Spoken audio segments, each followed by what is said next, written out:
ça va se passer d'ailleurs, parce que c'est sur les redevances, les loyers, donc ça c'est une autre affaire. Donc on a parlé de 600 millions de crédit. Crédit, ça veut dire qu'on veut amener encore les braves femmes à s'endetter. À s'endetter. Ça, c'est ça aussi ça. C'est le Fonds national. C'est le Fonds national à s'endetter. Quand on dit crédit, à s'endetter. Alors qu'aujourd'hui, les gens ont besoin de se libérer de la charge des dettes. Parce que depuis que ces services, nous, Akpologan et consorts, sont venus semer la consternation, le deuil national, il y a beaucoup qui se sont encore endettés pour pouvoir assurer encore leurs activités commerciales au marché. Vous voyez, donc à partir de ce moment, les gens ont beaucoup plus besoin d'entrer en possession de leurs fonds. Vous savez, il y a ICC Togo qui a redémarré. Qui a redémarré ses activités. Ses activités. Et le gouvernement a aidé des gens à être remboursés aussi de ce côté. Donc je pense que le gouvernement a renfloué et ICC Togo a aidé les gens et sont en train d'être remboursés. Ah d'accord. Dans cette affaire. Ils ont pris des mesures en fait. Voilà. Donc aussi, chez nous on a besoin d'être remboursés. Parce que la priorité aujourd'hui, ce n'est pas réduction de quel loyer je sais, ou de redevance, 400 millions et autre chose, 600 millions. Parce qu'on ne sait même pas comment ça va se faire. Hein. La gestion de ces 600 millions. Donc il faut forcément donner priorité au remboursement des fonds. On ne peut pas nous dire aujourd'hui qu'on ne peut pas rembourser. Parce que le gouvernement avait bel et bien annoncé, un gouvernement responsable avait annoncé un remboursement pour début octobre. Jusqu'ici, on attend beaucoup plus de remboursement. Il ne faut pas que cette décision au marché, encore que ça concerne juste 3 marchés pour l'instant, alors il y a plusieurs marchés au Bénin, il ne faut pas que cette décision nous détourne de l'essentiel. Nous détourne de l'essentiel, à savoir qu'il y a beaucoup qui attendent d'être remboursés. D'être remboursés, parce qu'il y a l'argent aussi qui se trouve toujours chez Tegbenou, à Akpologan, et vous avez dit consorts. Et consorts. Donc les Béninois attendent. Oui, moi je voudrais dire rapidement 3 choses. Non, si vous permettez, Léandre, oui, je finis ensuite, vous parlerez. Je voudrais dire 2 choses. Je voudrais faire observer que le gouvernement lui-même fait le constat de ce que ça va mal, que de l'économie réelle va mal. Ça va très mal, et c'est ce qui peut expliquer la perfusion gouvernementale. Je voudrais faire l'observation de ce que il y a, c'est vrai, prodigalité légendaire. On sort l'argent public, l'argent du contribuable pour aller au secours. Officiellement, il s'agit de manifester la solidarité, de prospérité partagée ou de choses dans le genre. Oui, mais est-ce qu'on a étudié, est-ce qu'on a analysé les contours? Comment est-ce qu'on entend mettre en rigueur ou en vigueur tout ça pour que véritablement l'argent public ne se dissipe pas dans des poches, dans des comptes? Comment est-ce qu'on fait? Comment est-ce qu'on s'organise? Est-ce que véritablement, vous avez souligné la proximité d'échéances électorales, est-ce que précisément on fait en sorte que cet argent-là n'aille pas pour des fins essentiellement électorales ou électoralistes? Est-ce qu'on a fait cela? Et puis, me semble-t-il, cette décision-là apparaît beaucoup plus comme une sorte, j'ai dit perfusion, oui, d'oxygène, de bouée, d'oxygène, de bouteilles d'oxygène, juste pour permettre à l'appareil commerçant, mettons, d'Antokwa et notamment, de continuer de survivre, enfin, de continuer la respiration tout simplement. Donc, moi, je l'interpréterai essentiellement comme un tout petit lot de consolation. Vous savez, c'est vous qui avez mis l'accent sur ce que il faut rembourser les usagers ICC, puisque les usagers du marché sont avant tout les plus gros clients, étaient avant tout les plus gros clients de ICC et consorts. Ils y ont englouti toutes leurs économies, toutes leurs... Il faut rembourser, cela me paraît très important. Capital. D'autant plus que j'ai parlé tout à l'heure de ICC et Togo, qu'on appelle encore Redema. Oui, Redema. Voilà, ICC Togo qu'on appelle encore Redema. Et j'insiste sur le fait que le gouvernement a aidé les gens et ils sont en train d'être remboursés. C'est ce que nous disons. C'est ce que nous disons. Donc à partir de ce moment, il faut donner priorité chez nous ici.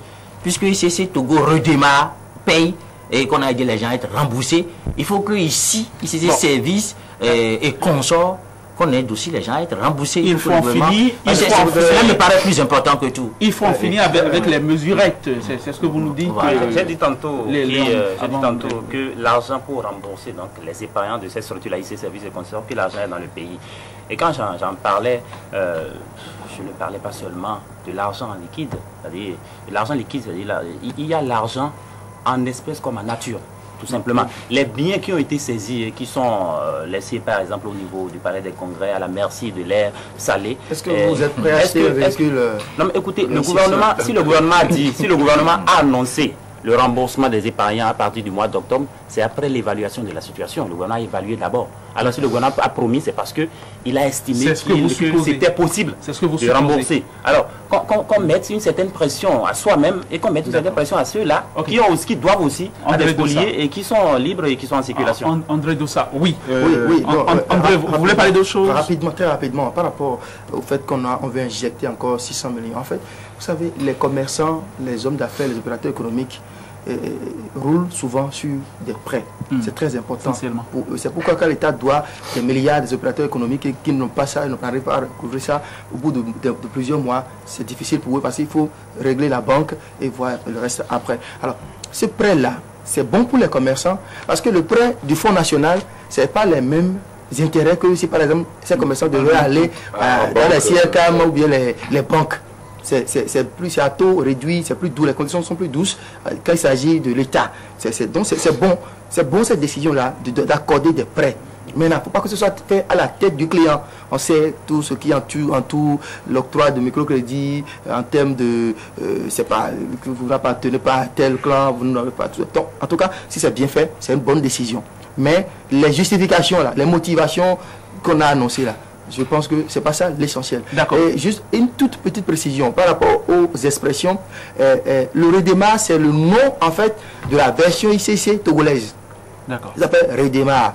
Donc c'est cette société-là qui aujourd'hui je ne sais pas, ils ont commencé par payer. Et il est normal qu'ici aussi, puisqu'ils ont redémarré.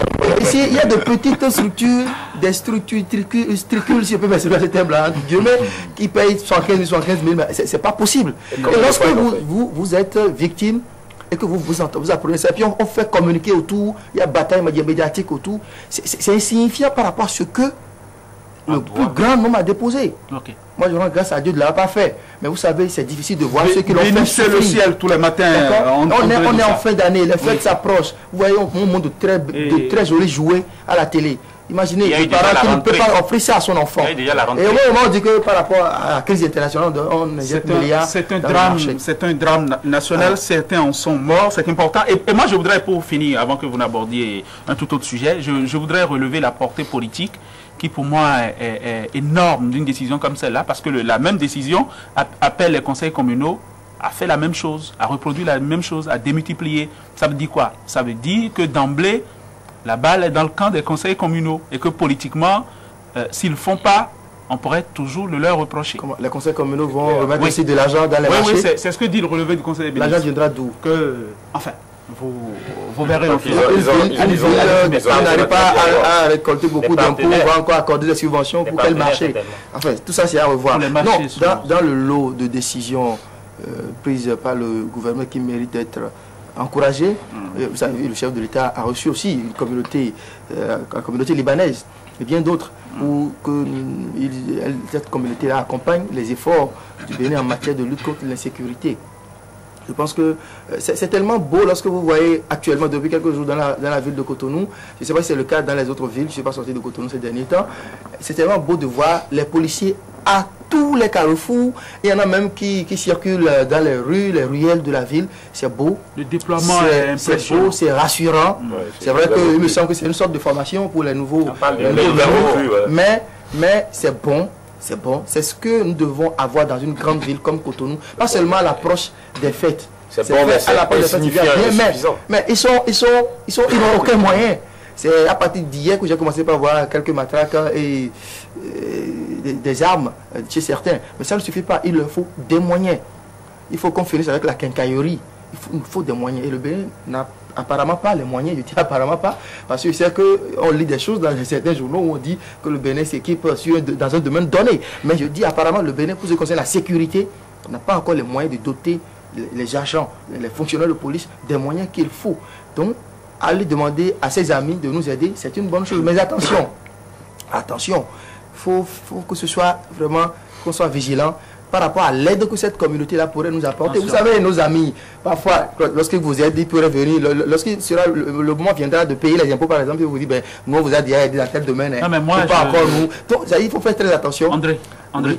je ne suis pas convaincu du tout de la pertinence d'une stratégie comme celle-là. Oui, moi je dis, je salue la chose. Il faut appeler les gens à l'aide si on n'a pas les moyens de faire. C'est un domaine régalien. La sécurité est un domaine régalien. L'État doit prendre ses responsabilités. Oui, mais dans un Bénin où on a demandé un standard à téléphone, oui, ça c'est. Oui. Je pense que ça nous est arrivé, il ne peut pas nous arriver pire. Ben oui, mais attendez, on ne va pas mettre notre État sous tutelle. On ne va pas mettre, de cette façon-là, lier l'État. On ne peut pas convoquer des gens pour leur demander de nous aider dans un secteur quoi. Non, ce n'est pas n'importe lequel des secteurs de la vie nationale. C'est là, je suis d'accord avec vous, mais ça dépend de ce que nous demandons comme aide. D'accord. Je comprends effectivement Winner Abessi, parce que ça relève peut-être un tout petit peu d'une impuissance, et surtout, il y a quand même ce qu'on pourrait appeler l'orgueil et la fierté nationale. C'est une question de sécurité publique, c'est une question de responsabilité. Encore qu'il y a au Libanais, par exemple, donnez-nous, si le Bénin choisit par exemple un type d'arme donnée pour ces genres de police, les tasers qu'on veut utiliser, on va le demander à stream de tasers. C'est le Bénin qui sert par exemple en matière de sécurité. Voici le type d'arme que je veux. On n'a pas besoin non plus que le Liban nous mette en contact avec le Hezbollah ou autre chose, mais les Libanais peuvent nous aider. Faisons attention. En mettant par exemple à disposition du Bénin les moyens qu'il faut pour équiper ces agents de police. Il faut regarder pas 3 fois avant de choisir. En tout cas, il faut rappeler une chose. Parce qu'il y a certaines fréquentations qui sont douteuses. Ouais, et il faut rappeler une chose, ces policiers, effectivement, on les voit, ils sont de plus en plus nombreux. On a une multiplication des patrouilles. On a effectivement des opérations qui sérieusement nuisent à ces malfrats, à ces hors-la-loi, à ces délinquants sociaux. Mais malheureusement, c'est insignifiant et insuffisant, parce que chaque jour qui passe à Cotonou et dans les grandes agglomérations du pays, il y a des malfrats qui opèrent en toute tranquillité. Vous prenez un tronçon aussi dangereux que celui qui quitte, disons, la pharmacie Sainte-Famille à Ménotin pour aller jusqu'au commissariat de Khoulakome, il y a à peine 2 endroits éclairés. Sur ce très long tronçon. Ça vous tient à cœur? Ça me tient énormément à cœur. Déjà hier. Oui, parce qu'il y a des individus dangereux qui circulent par là avec une facilité qui ne dit pas son nom. Du lundi au lundi, armés de coupe-coupe et prêts à vous faire la peau à la moindre petite erreur. Les patrouilles de police se font une fois en passant dans cette zone, mais malheureusement, les policiers ne sont pas toujours là au bon moment. Et pire, à des heures données, faites un tour au commissariat de Khoulakome, vous ne pourrez jamais être servi parce que le commissariat est pratiquement fermé, il faut taper. C'est ahurissant. Comment fonctionne-t-on dans ce pays? Il faut véritablement qu'on donne les moyens aux gens de se travailler. C'est normal qu'un commissariat soit fermé s'il n'y a que 10 agents qui se sont déjà brûlés la peau sous le soleil durant toute la journée. Ne leur demandez pas de sacrifier quand même une petite heure de sommeil, parce qu'après tout, la plus belle femme du monde ne peut donner que ce qu'elle a. Ce sont des humains. Moi, je pense que c'est déjà un début de solution. Avec le nombre impressionnant de policiers qu'on voit depuis quelques jours seulement. Ça vous a impressionné, mais ça a impressionné les non, moi je dis, j'ai écouté, moi j'ai dit que c'est déjà un début de solution. François a parlé tout à l'heure de ce que dans certains commissariats, il y a peut-être juste 10 policiers qui ont déjà souffert dans la journée, qui auraient peut-être déjà souffert dans la journée, et que la nuit, ils sont obligés de rentrer chez eux. Mais on parle désormais, hier, la presse a parlé de 1000 nouveaux policiers. On ne peut pas dire que c'est rien ça là. C'est déjà un début de solution. Maintenant, il faut que les moyens accompagnent. Il faut des ressources humaines. Et on peut dire qu'on a désormais des ressources humaines. Maintenant, il faut voilà un début de solution. Vous avez dit début de solution. J'ai été assez clair. Sinon que des lance-pierres, ça ne servira à rien déjà. On va finir avec vos supplices. Ça va